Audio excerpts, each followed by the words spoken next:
د نبی علیہ الصلوۃ والسلام نه بعد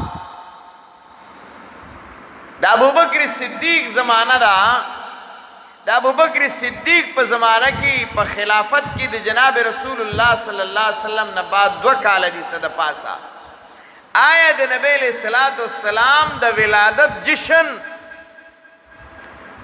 دا چې دین او آغا حضرت ابوبکر مناو کړي داغه نه بعد د حضرت عمر صد پاسا 10 کال هغه خلافت دی چې داغه مثال نه ملاويږي داغه ثانی نه ملاويږي خلیفہ ثانی لا ثانی داسې خلافت دی صد پاس 10 کال داغه خلافت دی پاغه خلافت کې د جناب رسول الله صلی الله علیه وسلم د ولادت جشن چا مناو کړي د حضرت ابوبکر مناو عمر مناو کړي نه دې مناو کړي حضرت عمر مناو نکو حضرت عثمان رضی اللہ تعالی عنہ صد پاس 12 کالا دا خلافت زمانت رکھلی دا صد پاسا 12 کالا دا خلافت زمانت رکھلی دا خودتو گرام چی دا خلافت پا زمانہ کی آیا حضرت عثمان رضی اللہ تعالی عنہ چی دا دا جناب رسول اللہ صلی اللہ علیہ وسلم دولنو والا زم دے یو لوری ورکڑا چاگا دا جنگ بدر پا ورزبانی وفات شوا دا اللہ نبی والا بل لور ورکڑا نو آیا دا چکم دینو حضرت عثمان مناو کړي دي کنه دې مناو کړي حضرت عثمان مناو کړي دي کنه دې مناو کړي چې حضرت عثمان نه دې مناو کړي انور بابا نشته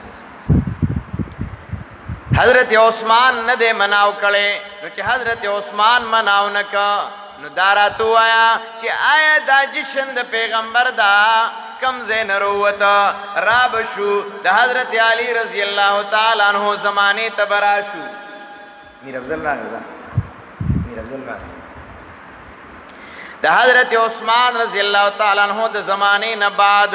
دارنگی دا حضرت علی رضی اللہ تعالی عنہ زمانہ رالا حضرت علی رضی اللہ تعالی عنہ دا غب بارکی علماء کرام لکی چې د جناب رسول الله د زړه ټوکړه دا د حضرت علی رضی الله تعالی عنہ سروا حضرت فاطمه الزهرا رضی الله تعالی عنها دا د حضرت علی رضی الله تعالی عنہ بیبی دا او د جناب رسول الله لور دا لیکن دا خلافت ګورا صد پاس سلور کال دا خلافت دی آیا دا په خلافت کې جشن د پیغمبر د ولادت مناو شوه دی کنا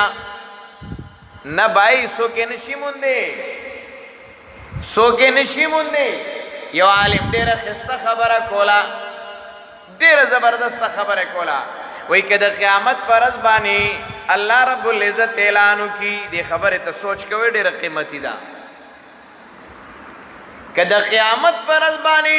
اللہ رب العزت اعلان کی چې هغه کسان د حشر په میدان کې لاس اوچت کړي چې چا جشن د پیغمبر مناو کړي دي څوک بلا سوچتای وی تاسو به وګورئ د حشر په میدان کې وګورئ حضرت ابوبکر بلا سوچتاینا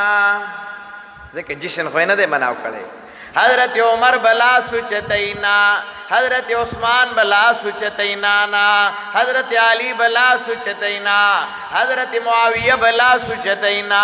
حضرت ابو ہریرہ بلا سوچتینا تمام صحابہ یو صحابی لاس نوچتی د حشر په میدان کې د الله د اعلان مطابق نو چې صحابه کرام یوم لاس نوچتی نو زما استاد دی زمانی حضرات په صرف لا سوچتای د انبیاء د نبی نه بعد د صحابه کرامو درجه د داغینم بهتر شول چې صحابه به یوم لاس نه اوچتای ځکه چې جشن مناو کړی نه دی نو چې حضرت ابوبکر لاس نه اوچت کړو دی به لاس اوچتای چې ما جشن مناو کړی دی د ابوبکر نه خشه حضرت عمر بلاس نه اوچتای ځکه چې نه دې مناو کړي. آیا نو دې د حضرت عمر نه خش چې دې بلاس اوچتای چې ما خو دې مناو کړي؟ عجیبه خبره ده ګورئ چې دې لاس نه اوچتای او ما او تا د دې زمانې هغه حضرات صاحبان اوس خو عجیبه کار دی. وخت تر وخته هغه بدعات او هغه طریقې روزي چې عقل هم نه مني. دا طریقه په جشن کې چرته ده چې ته ګمبد جوړوه او په اوږو یې ګرځوه. ګمبد جوړوه د جناب رسول الله صلی الله علیه وسلم د روزي مبارکي ګمبدونه جوړ کړي او په اوږو کې ګرځي او په ریړو کې ګرځي او دارنګې چې کوم دی نو په ټرالو کې ګرځي. څه دی جي جشن دی. هاي افسوس.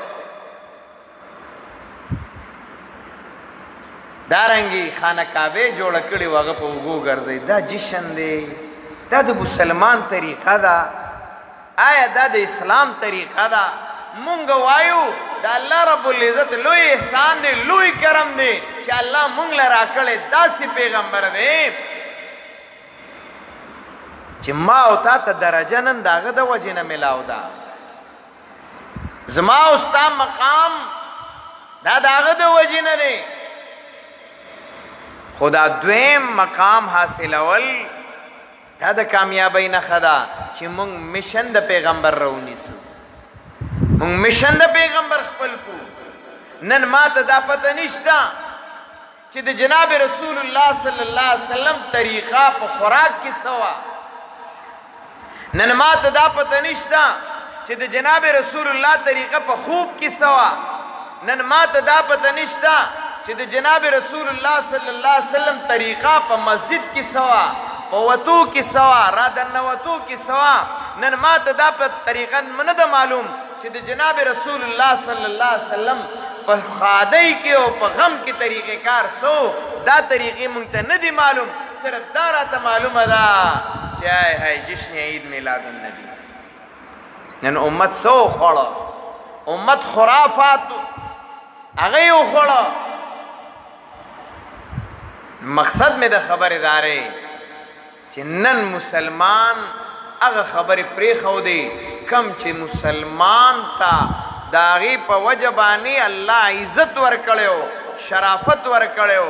مقام او مرتبه ورکړې وه چې هغه مشن د پیغمبر رانیولو. الله دې موږ او تاسو ته دغه نصیب وګرځوي.